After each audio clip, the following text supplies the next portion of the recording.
बिस्मिल्लाहिर्रहमानिर्रहीम अस्सलाम वालेकुम। मैं हूं दिशान अहमद सिद्दीकी। आप देख रहे हैं सबसे पहले पाकिस्तान। सुन्नी इत्तेहाद कौंसिल की जानिब से पेशावर हाई कोर्ट में दायर दरख्वास्त और उस पर आज इंतहाई अहम समाअत हुई, इस पर बात करूंगा। इसके अलावा बात करूंगा IMF के वफद की पाकिस्तान आमद। पहले मैं यहीं से अपनी खबर का आगाज़ करता हूं। आज IMF का वफद जो है पाकिस्तान आया है और यहाँ वो 6 माह की जो कारकर्दगी है उसका जायज़ा लेगा और 6 महीने का आगे जो मज़ीद प्रोग्राम है उसका जायज़ा लिया जाएगा।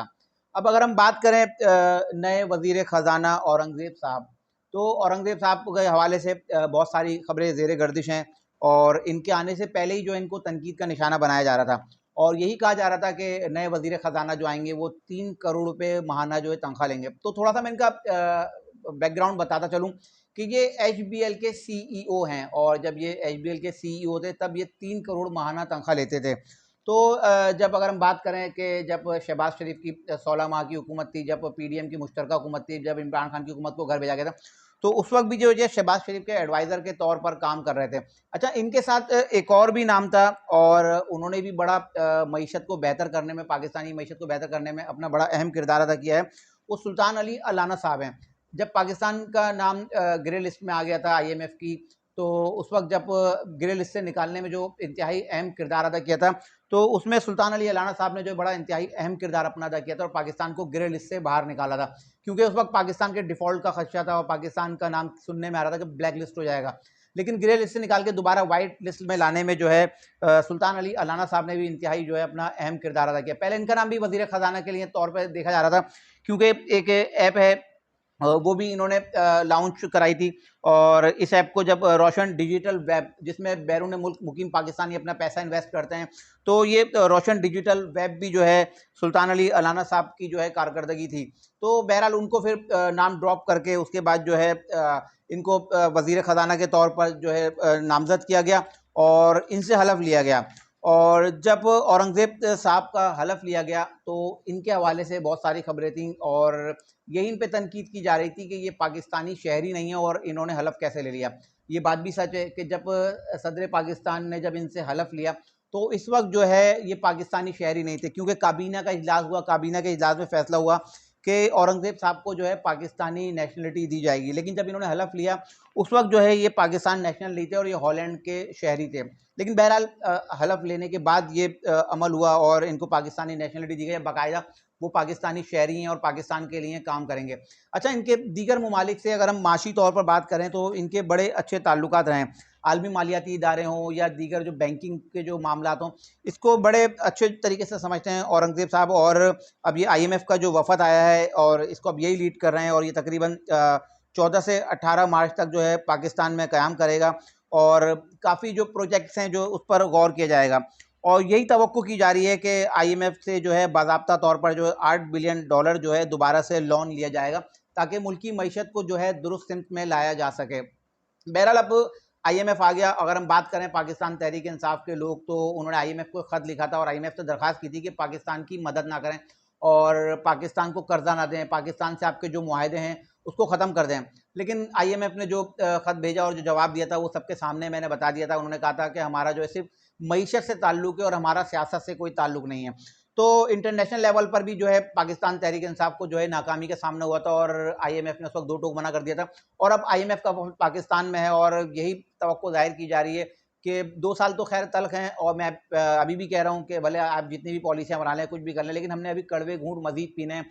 मुल्क में महंगाई का मज़ीद तूफ़ान अभी आना है और ये जो IMF का वफ़द आया है ये कोई आपके लिए डील लेके नहीं आया, आपके लिए कोई पैकेजेस लेकर नहीं आया कि ये आपको कोई रिलीफ देगा, बल्कि आप पर ये सख्तियाँ बढ़ाने आए हैं। बहुत सी चीज़ें आपकी भी ऐसी होंगी जिसकी कीमतों में इजाफा किया जाएगा। अगर हम हाल ही में अगर गैस की बात कर लें, गैस की कीमतें आप देखें कहाँ से कहाँ पहुँचा दी, लेकिन सब खामोश, क्योंकि हम सब गुलाम हैं और हमने जो है खामोशी से जो भी हम पे हुक्म सादिर कर दिया है और हमें चुप करके वो सुनना है। तो अभी ऐसे जुल्म मज़ीद किए जाएंगे और हम लोग चुप करके वो सारे जुल्म जो है सहने के लिए तैयार रहें। इसके अलावा सुन्नी इत्तेहाद कौंसिल की जानिब से पेशावर हाई कोर्ट में एक दरख्वास्त दायर की गई थी, जिसमें सुन्नी इत्तेहाद कौंसिल की मखसूस नशिस्तें जो है दीगर सियासी जमातों को दी गई थी। तो आज उस पर जो है पेशावर हाई कोर्ट में इंतहाई अहम समाअत हुई थी।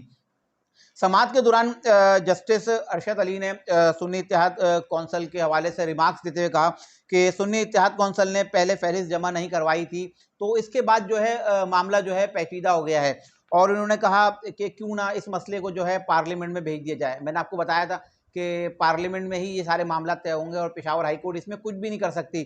बहरहाल इस केस की समाअत हुई और जस्टिस शकील ने अटॉर्नी जनरल से पूछा कि क्या मखसूस नशिस्तें किसी और को दी जा सकती हैं, तो उस पर अटॉर्नी जनरल ने कहा कि मखसूस नशिस्तों को खाली नहीं रखा जा सकता। पाकिस्तान पीपल्स पार्टी के वकील फारूक एच नाइक ने कहा कि जनरल इलेक्शन जीतने वालों को ही मखसूस नशिस्तें दी जाती हैं।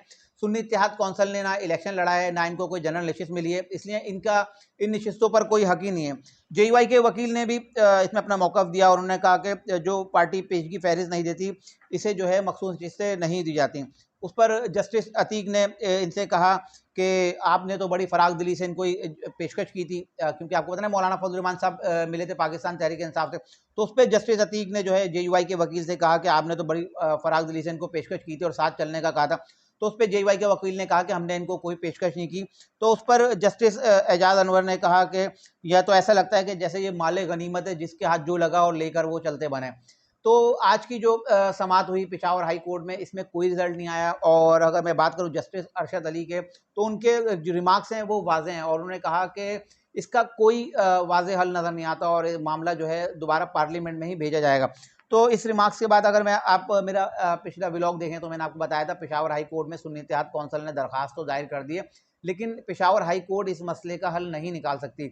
और जो वुकला ने दलाइल दी, वुकला के दलाइल के मुताबिक जो सियासी जमातें इलेक्शन लड़ती हैं और इंतखाबात में हिस्सा लेती हैं, आइनी तौर पर उन्हीं को सिर्फ जो है ये मखसूस नशिस्त अलॉट की जाती हैं। सुन्नी इत्तेहाद कौंसिल ने ना इलेक्शन लड़ा, ना उनकी कोई कौमी असम्बली में नशिस्त है, ना किसी सूबाई असम्बली में उनकी नशिस्त। तो पेशावर हाई कोर्ट का फैसला सबके सामने है और पेशावर हाई कोर्ट में आज की ये समाअत की कार्रवाई मैंने आपको बताई और समाअत कल तक के लिए मुलतवी कर दी गई है। और मैं बता दूं कल की समाअत में भी यही होगा कि इस मुझे लगता है जो दरख्वास्त दायर की गई है, इस दरख्वास्त को जो है या तो मुस्तरद कर दिया जाएगा, और क्योंकि इसका कोई हल नहीं है, आइन में और कानून में इसकी कोई गुंजाइश ही नहीं है कि मखसूस नशिस्तों के हवाले से, क्योंकि ये पेचीदा मामला हो गया है। तो मुझे नहीं लगता कि इस मसले का कोई हल नज़र आ रहा है और मामला आगे जाके मुझे जो है सुप्रीम कोर्ट में जाता हुआ नजर आ रहा है। लेकिन पेशावर हाई कोर्ट इसमें कोई अहकामात नहीं दे सकती, क्योंकि पेशावर हाई कोर्ट ने जो है साफ मना किया था मखसूस नशिस्तों पर। इलेक्शन कमीशन ऑफ पाकिस्तान ने जिन अरकान को जो नोटिफिकेशन जारी किए हैं, इलेक्शन इन्होंने मना करा था पेशावर हाई कोर्ट ने कि उनसे हलफ नहीं लेने, लेकिन उन लोगों के कौमी असम्बली में भी हलफ हो गए हैं,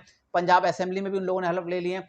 तो पेशावर हाई कोर्ट के फैसले की कोई हैसियत और अहमियत नहीं थी, वो मैंने पहले भी बताया था। लेकिन उन अरकान ने जो है कौमी असम्बली में भी और पंजाब असम्बली में भी हलफ ले लिए हैं। और पेशावर हाई कोर्ट का आज का फैसला और जज साहब के जो रिमार्क्स हैं जस्टिस साहिबान के, वो आपके सामने है। और कल की समाअत में देख लीजिएगा कि कुछ भी नहीं होगा और ये फैसला जो है और ये दरख्वास्त जो दायर की गई सुन्नी इत्तेहाद कौंसिल की, ये भी जो है मंसूख कर दी जाएगी।